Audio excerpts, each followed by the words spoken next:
Welcome my friends. Today I present to you one of the most ridiculous Cleric Paladin tank builds out there. It is basically a 30 plus armor class build with a passive radiant damage implementation of the Cleric Spirit Guardian spell and a synergy with some gear which will make use of this. We can add some additional smite attacks and an endless amount of debuffs for enemies and buffs to ourselves. And with this build you can basically just stand in the middle of a massive enemy groups and just do nothing. And we still decimize them in a fancy, shining way. For this, we will go first over the character creation, then the leveling, then all the items we need and a little showcase how it will look like in action. So, with that said, let's build this ridiculous beast.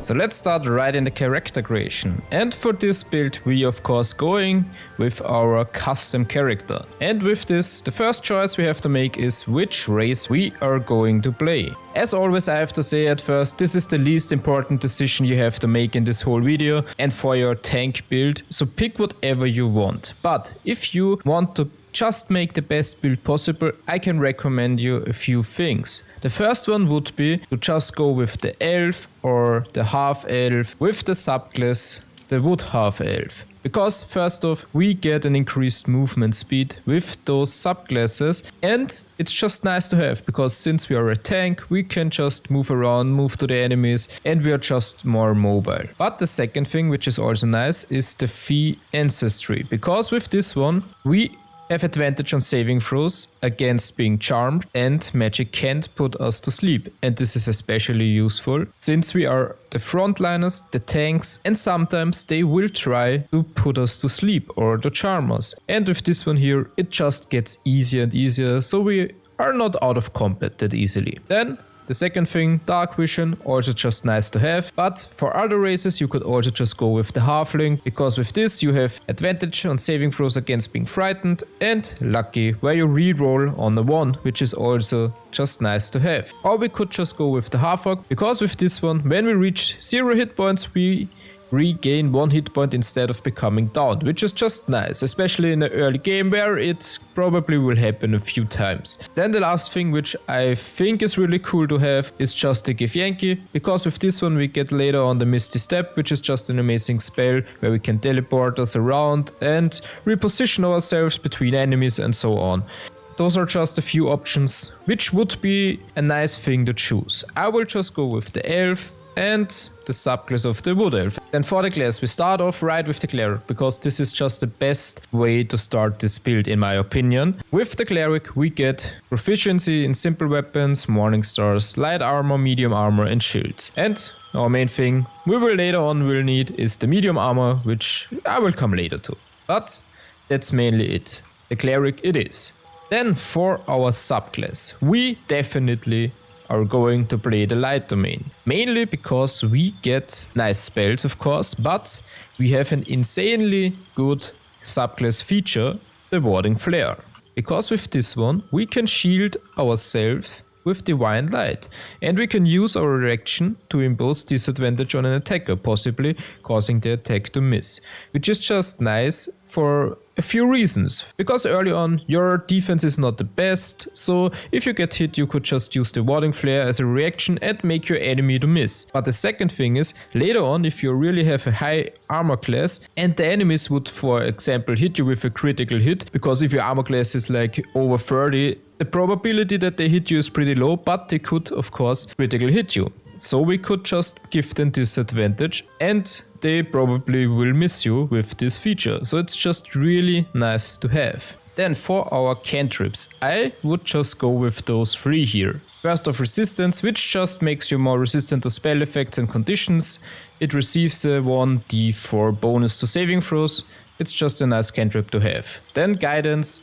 One of the best cantrips in the game, always useful to have in certain situations outside of battle, inside of battle, just an amazing spell. Then Sacred Flame, I would recommend you to use this one too, because it's just a nice early game damage source. And that's it. You can of course choose the others if you think you will use them more often than those 3 of course. There's no must.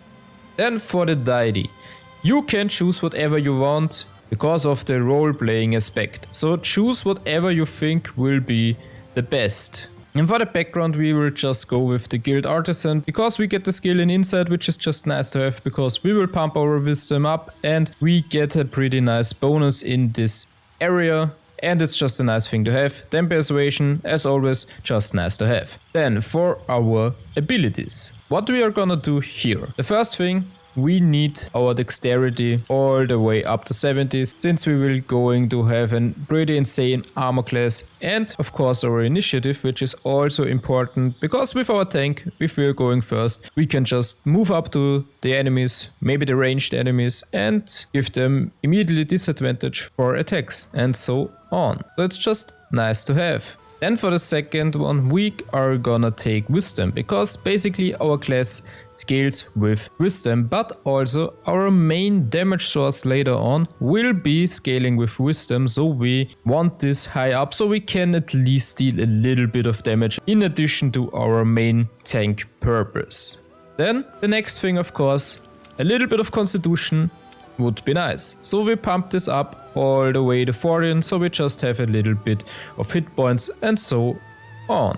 For the last 2 points will be going into strength, because we don't need both intelligence and charisma that much. Strength would be nice to just have a little bit more, or just not a disadvantage to physical checks and those parts. And then for the skill proficiencies, you can honestly just pick whatever you want. We only can pick 3 things, either medicine, religion and history. I will just go with religion and medicine, but of course you could also just pick history. And as always, keep in mind that this here could look different, because if I, for example, would pick the background entertainer and I go back to those skill proficiencies, I can suddenly pick persuasion, I can pick suddenly insight in addition to the rest. So it just will vary a little bit with whatever you pick. But if you play this the same way I do, then it won't change. Then the last thing here is the spell book, where we can choose our spells. And honestly, you don't have to choose anything here, because you can prepare them in game anyway, but we will just choose the ones which I think are just nice to use right away in the game, so you have an overview. The first thing, of course, would be Healing Word, because it's gonna be our main healing source where we can heal from distance, and it's just a nice spell to have. The next one would be Protection from Evil and Good, because it's just a really nice spell to have, because the target can be charmed, frightened or possessed by them, and when this creature attack it, they have disadvantage. So it's just a pretty nice protection spell early on in the game, just take it. Next one would be Shield of Faith. Protect the creature from attacks, increase its armor class by 2. Amazing spell to have, especially early on in the game. Then the next one here, which I like to take, is Guiding Bolt, because first off, it's a nice early damage source, but it also gives for the next attack on the target advantage, which is just nice to have. If we are having a struggle with hitting him or something else, we can improve our things here. We don't always have to debuff the enemies, we can also buff ourselves, and this spell here is just nice for this purpose. And that's everything about the character creation. Let's go right into the leveling process. At level 2 there's not really much that we can do, but we get an additional spell slot where we can, if we want, right away prepare another spell. I will do it, I will just go with Cure Wounds, but you could, for example, just pick Inflict Wounds if you want a little bit more damage or something else. It really doesn't matter, because you can prepare them anyway in game, as I mentioned earlier, so just pick whatever you want. But at level 3 we get 2 nice spells which we are going to take. Because we don't need Cure Wounds anymore, we got some new better spells here. The first one, which is just a must take, is 8. Because with this one we can increase our hit point maximum by 5 hit points, so you could just cast it every time in your camp, and until the next long rest you have 5 additional hit points. Just an amazing spell to have. And the next thing I just love to get is the Spiritual Weapon, because you can summon a floating spectral weapon that attacks enemies along your side. And it's just a summon, so we have an additional party member or party weapon in our group. So there is a chance that the enemies maybe go onto the Spiritual Weapon instead of some other members. Just nice to have, just a nice additional damage source, and I think the best thing here to take.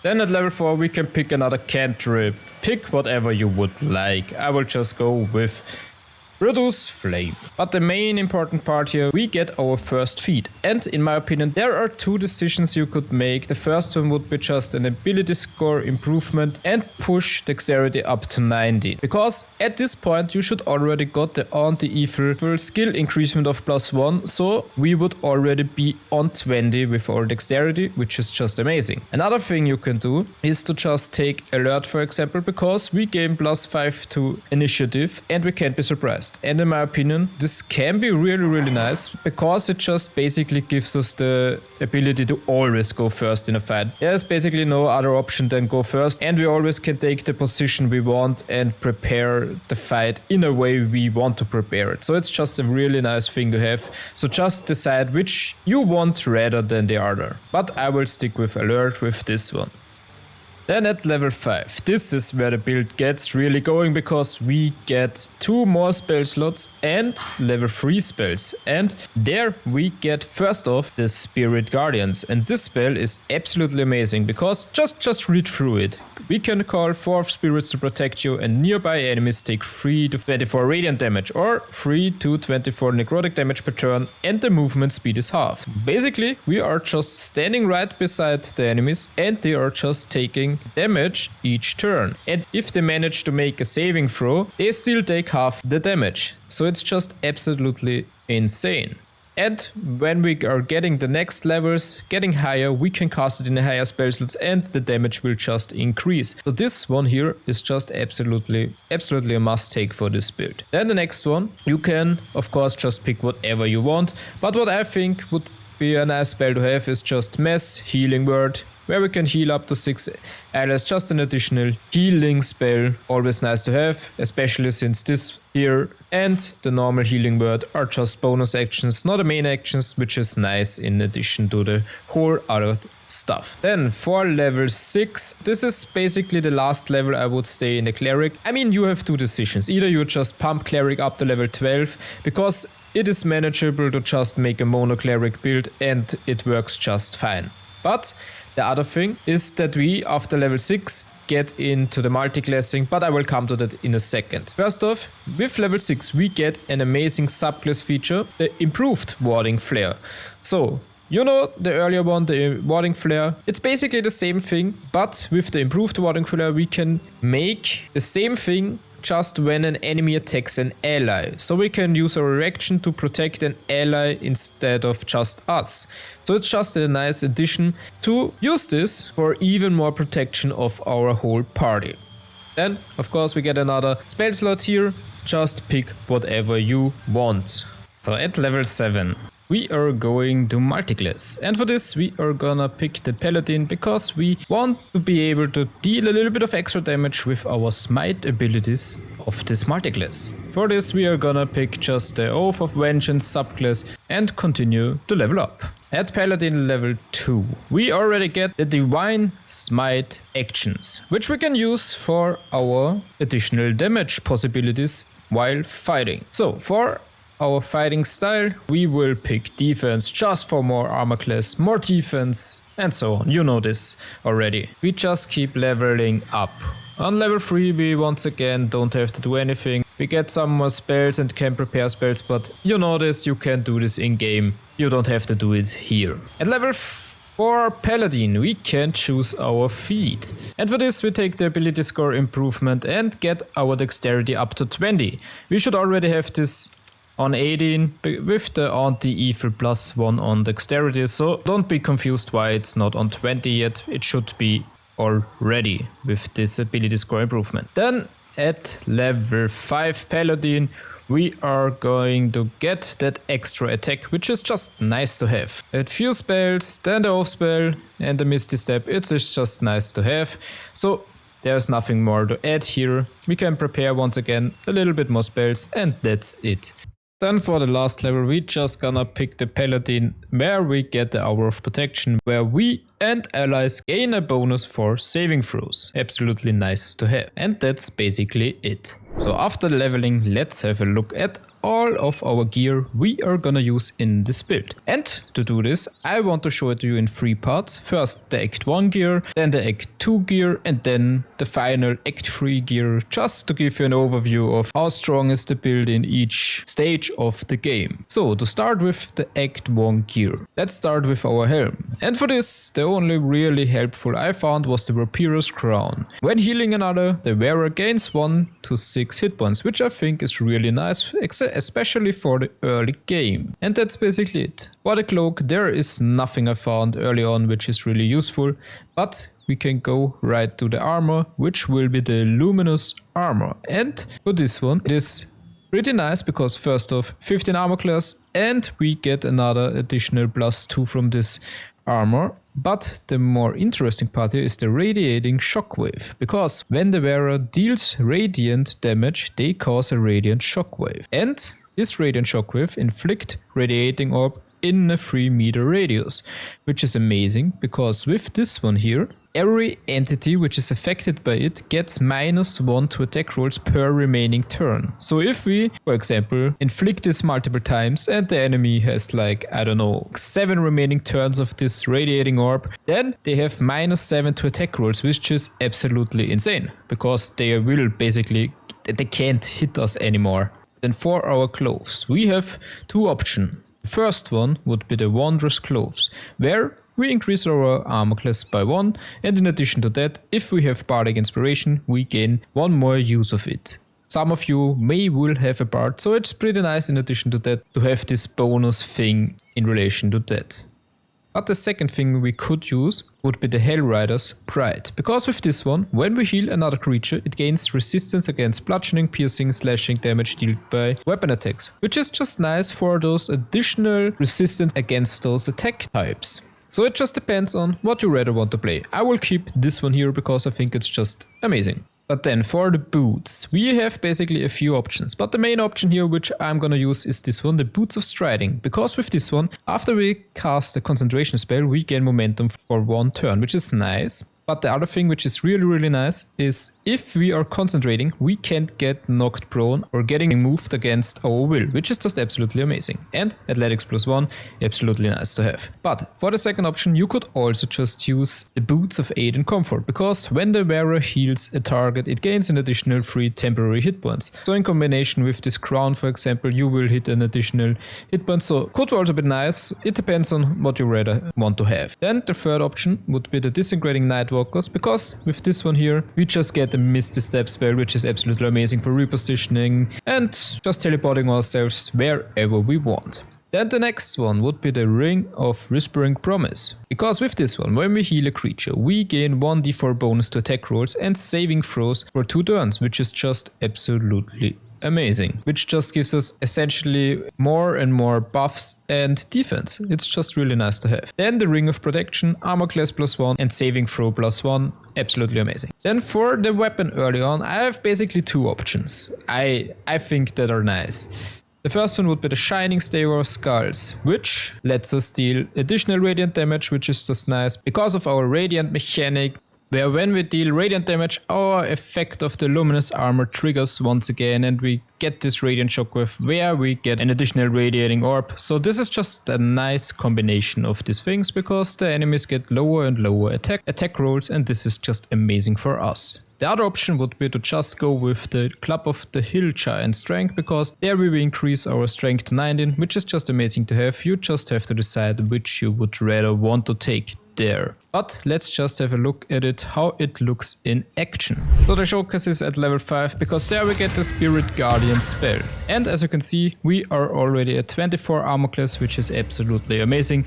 The enemies basically can't hit us anymore, and even if they do, we just gonna use the Warding Flare and easy peasy. And otherwise, we just gonna run into the enemies. They receive damage from our amazing Spirit Guardian spell, and they receive the Radiating Orbs, which just decreases their ability to hit us even more.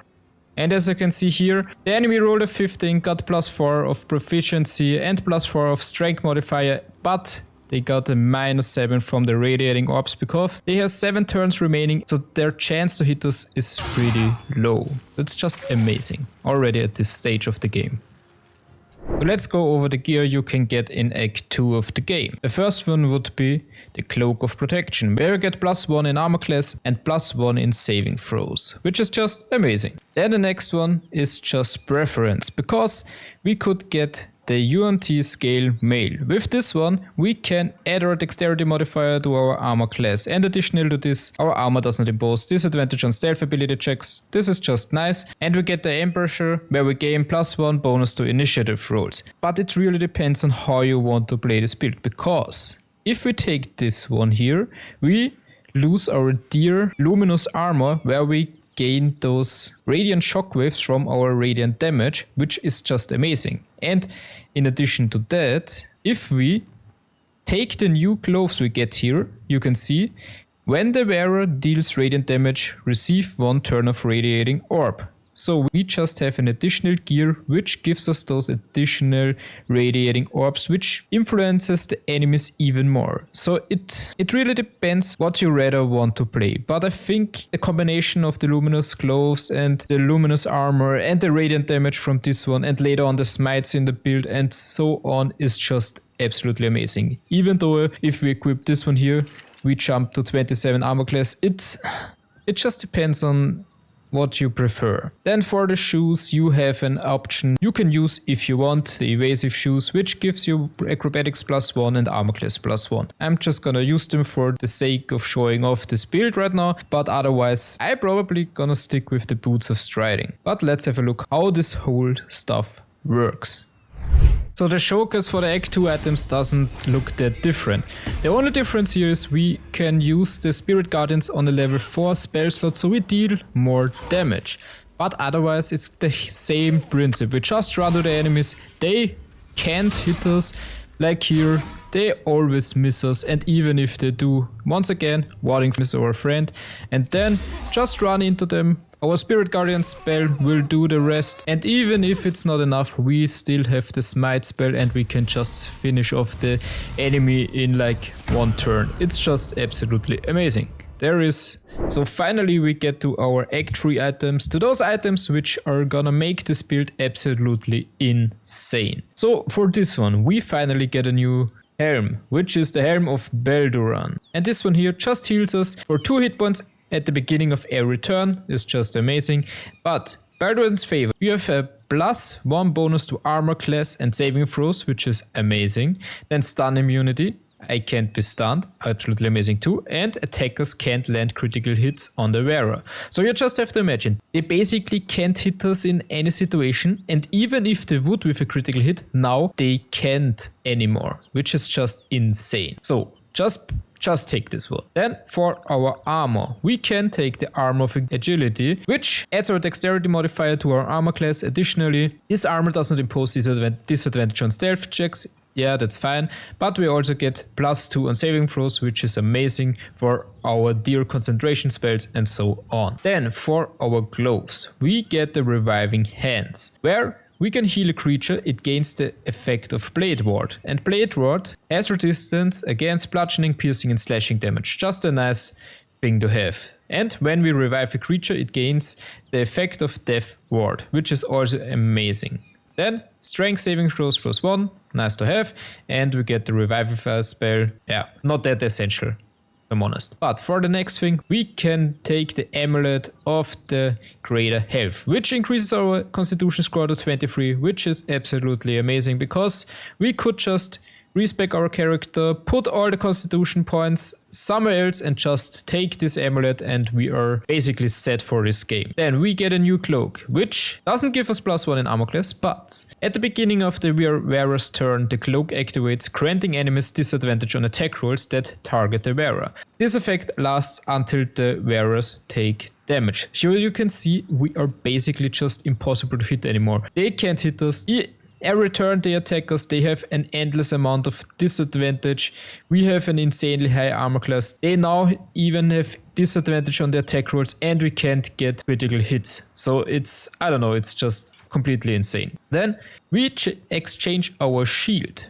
There we can take Viconia's Walking Fortress, which gives us +3 to armor class. And we get the rebook of Mighty. When a foe hits with a melee attack, you can use a reaction dealing 2 to 8 force damage and knock it prone unless they succeed as dexterity saving throw. Just nice.